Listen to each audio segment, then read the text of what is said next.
Okay, this is what it all boils down to. 20 minutes of pain and suffering on that turbo to see if my FTP is anywhere near what it used to be. But I won't know because I filmed this before I've actually done the FTP test. Motivating? Maybe. Foolish? Definitely. If nothing else, if it doesn't work out and I've failed, then I'm going to have to rethink the title of this video to I almost regained all of my cycling fitness, or I mostly regained my cycling fitness. That will also make this part of the video quite convoluted and a bit awkward, and will mean I'll have to go back at the end and add in loads of subtitles throughout. Before I answer the how part of this video, let me explain where my cycling was and why it got there. Now, 12 weeks ago, I had barely been on my bike, certainly not in a training capacity. In fact, if you look back through my Strava data over the past year or so, there has been minimal, consistent training. The odd weekend ride with my son on the back of the mountain bike in the woods or in the forest, but that is it. Certainly not a training plan, and certainly not anything that would resemble any kind of consistent approach to training for a race. Cycling for fitness has just not been on my radar for the past couple of years. I've got 3 small children, 6, 3 and 10 months old, and getting out of the house to do a run every single day is a monumental achievement. I'm certainly not going to complicate things now with Lycra and saddlebags.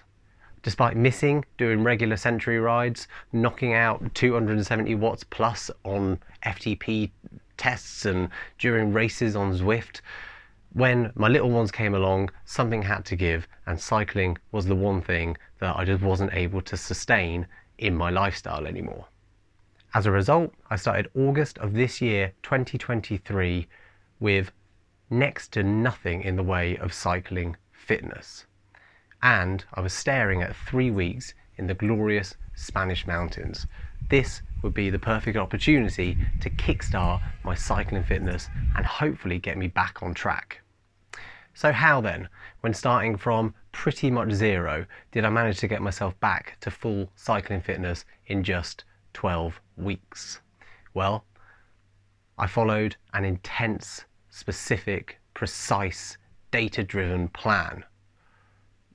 Would have been the right thing to do, but actually what I did was just casually ride my bike, but more consistently. 3 to 4 times a week when I was out in Spain for about an hour, maybe a little bit more at a time. If I felt good and I wanted to push a little bit harder or go a little bit longer, then I did. If I wanted to just soak up the sun and enjoy riding in a country where the roads are nicely tarmacked and the riders actually believe that you are human beings on your bike, then I did. This was also a family holiday and not, despite my best efforts to frame it as such, a training camp. So therefore, going out for an hour or maybe just a little bit more than an hour was long enough to be missed, but not so long as to be despised. After 3 weeks, I had momentum and I had some consistency. But then I've come back to England and I'm staring at the same old routines. Getting up, going to work, how am I now going to squeeze in that hour or so of riding that I've been doing whilst I've been away on holiday, not a training camp?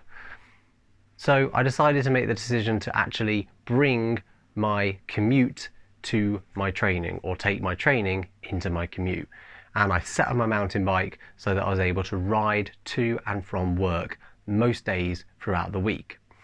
My commute is about 6 miles. On the mountain bike at an easy sort of pace, that's about 30 to 40 minutes of riding. So if I do both trips there and back, then I'm looking at around about an hour of good solid riding each and every day of the week. Now, if you're a regular for running on this channel, you might be wondering what happened to my running during this time. Well, my running is in very much maintenance mode at the moment. I would say I'm making very little progress in terms of my speed, threshold, endurance, speed endurance, all of the above. If I look at my Chorus fitness, my Strava fitness, All of those trends are pointing down. The curve is going down. I think that's a little bit unfair. Feeling a bit bullied by Strava and Chorus at the moment. I don't think I'm that far off. But maybe I am. Maybe I have regressed more than I think. And I guess we'll just find out on race day.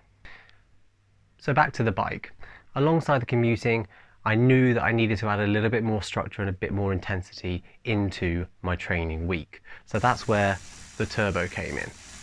Now I've only done one key session each week for the past 6 to 8 weeks. And that has been a 30-minute session on the weekend, which consists of a 5-minute interval, 7-minute interval, and a 10-minute interval, all at about 8 out of 10 RPE, with 1 minute of recovery in between. Only in the past 2 to 3 weeks have I actually turned the power meter on and started to take notice of any of the numbers. I didn't want to confuse myself or spook myself if the numbers were too low or too high. The last turbo session I did before the FTP test was on a Saturday, the FTP test being on the Wednesday or the Thursday is what I'm planning to do. And I was really pleased with the numbers that I was putting out. Last minute, I've gone up a gear. I'm over 300. This was not in the plan, but it feels good. So going into FTP test day, I had a rough idea of what I thought I could do. I knew that my old FTP was around about 272 when I'd looked back through Strava and I found some old Strava files that resembled something close to an FTP or a hard effort. So 272 was my target number, to get as close to that as I possibly could. I aimed to go off at about 10% below that, so roughly in the 250 to 255 range. Hold that for the first 5 minutes. If I was feeling good, maybe up it for 10 minutes. If I was not feeling so great, just cling on for dear life. And then when I get into that last 5 minutes, give it absolutely everything I had to see if I could get that number as close to that magic 272 as I possibly could. And now we'll see the results. I'll play you an abridged version of the FTP test and my reaction immediately after it with my new FTP. But regardless of the outcome, what I've learned from these past 12 weeks was that the barrier to actually getting cycling fit again was just myself. I just needed to get going. I didn't need to overthink it. I didn't need a complicated training plan. I didn't need to worry about the metrics or the numbers. The only numbers I needed to worry about was how many times I was actually getting on the bike each week. Whether that was just for 15 or 20 minutes or 2 or 3 hours, it didn't really matter in the very beginning. The most important thing was building the habit and getting out the door and turning the pedals. The rest of it would just come naturally in time. Anyway, let's go to the FTP test and see how I did. Okay, warm-up's nearly over. 30 seconds to go. 20 minutes of pain and suffering. Just got to break it down into smaller chunks and try not to think about the whole thing. So my plan is to break it down into 4 5-minute chunks. First 5 minutes, I just want to make sure I'm in the right gear, just tapping out the right rhythm. Then it's about holding on and hopefully saving enough for the last 5 minutes. That's a minute down already. Gear feels good. Okay, that's the first 5 down. Average power is 262, which I'm pleased with. Heart rate 161. I'm working hard, but feeling in control. Okay, 10 minutes down. This is where the money is made. Average is 263, heart rate 164. Every minute now. It counts. It's going quick, but not quickly enough. Okay, it's just 5 minutes to go. Power's dropped a bit. I'm on 261, so my target is to try and stay over 260 now. I think if I can just hold for the next 2 to 3 minutes and then give it everything I've got in the last bit.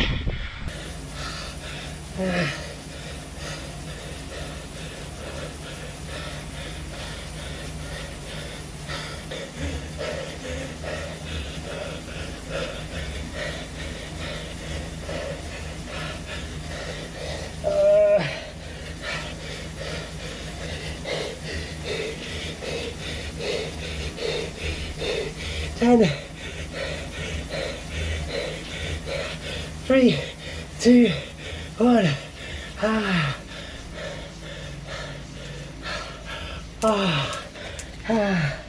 Ah. Ah.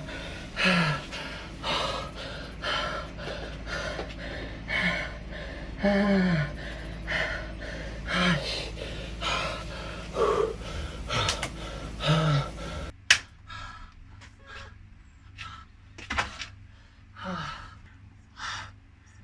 I don't care what I said in the video at the start. I'm not changing the title.